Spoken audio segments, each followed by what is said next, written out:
Bonjour les amis, c'est Rita de la chaîne Ayurnatur, la chaîne où je vous parle de Ayurveda et de naturopathie. Et aujourd'hui, je vais vous parler de la posture du chat. C'est une posture de yoga prénatal qui peut vraiment vous aider dans la préparation de l'accouchement et même à éviter et à améliorer, à soulager certaines douleurs pendant tout le long de la grossesse. Alors, qu'est-ce qu'elle fait, la position du chat? La position du chat, c'est vraiment quelque chose de base dans une grossesse, dans les postures de base du yoga prénatal, on le fait toujours. Et pourquoi? Parce qu'elle permet déjà d'ouvrir le bassin, de permettre une certaine flexibilité du bassin, la bascule du bassin vers l'avant et vers l'arrière. Et en même temps, pendant tout le long de la grossesse, si on a des problèmes de mal de dos, parce que ça tire un peu trop avec le poids du ventre, si ça tire un petit peu trop les lombaires, la posture du chat, ça peut vraiment soulager. Voilà, parce que ça tire parce qu'on cambre, et quand on fait la posture du chat, on fait le mouvement inverse aussi. Donc ça permet la flexibilité du dos, de toute la colonne vertébrale et aussi du bassin. Donc ça aide et d'un côté à la préparation à tout le long de la grossesse, à éviter les mal de dos, mais aussi à la préparation à l'accouchement. Okay? Donc comment on la pratique? On se met à quatre pattes, le pied reposé dans le tapis et nos mains sous nos épaules en fait. Il faut penser à un petit peu plier, mais tout légèrement en fait. Les bras, il ne faut pas qu'ils restent très très tendus comme ça, crispés, parce que ça va créer des crispations au niveau des épaules. Ok?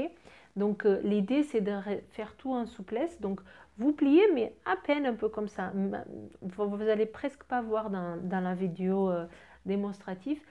Presque on ne voit pas que j'ai les coudes un petit peu pliés, mais il faut l'avoir, ok, pour pas crisper à ce niveau-là. Sinon, toute la crispation, elle vient là et c'est contre-productif, ok.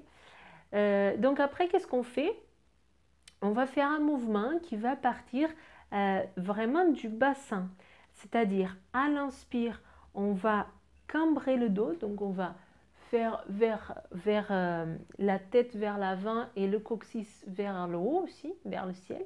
Ok, et bébé, on garde le bébé contre nous, mais du coup on permet que le ventre s'arrondisse encore plus. Ok, et du coup à l'expire, on va faire le mouvement inverse, c'est-à-dire que la tête et le coccyx ils vont s'arrondir, le dos il va s'arrondir et bébé il va venir un peu plus contre nous. Ok, donc voilà, c'est tout simplement ça. C'est un exercice très facile à faire.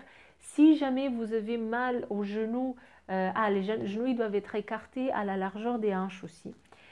Si jamais vous avez mal aux genoux, vous pouvez doubler votre tapis ou mettre une couverture sous vos genoux, quelque chose pour soulager comme ça.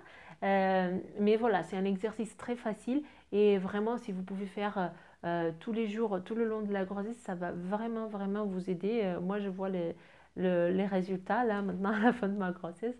Je vois que ça m'a vraiment beaucoup aidé. Voici maintenant la vidéo démonstrative.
Voilà la posture du chat, ce que je voulais vous montrer. Si vous avez des questions techniques ou quoi, n'hésitez pas à me le poster en commentaire dans la vidéo. Je vous laisse aussi les tests ayurvédiques pour savoir quelle est votre constitution de base, parce que ça c'est une des bases de l'ayurveda, qu'on soit enceinte ou pas, il faut connaître sa constitution de base pour pouvoir améliorer sa santé. selon l'Ayurveda. Et du coup, je vous dis à la prochaine vidéo pour une autre posture de yoga prénatal. Merci.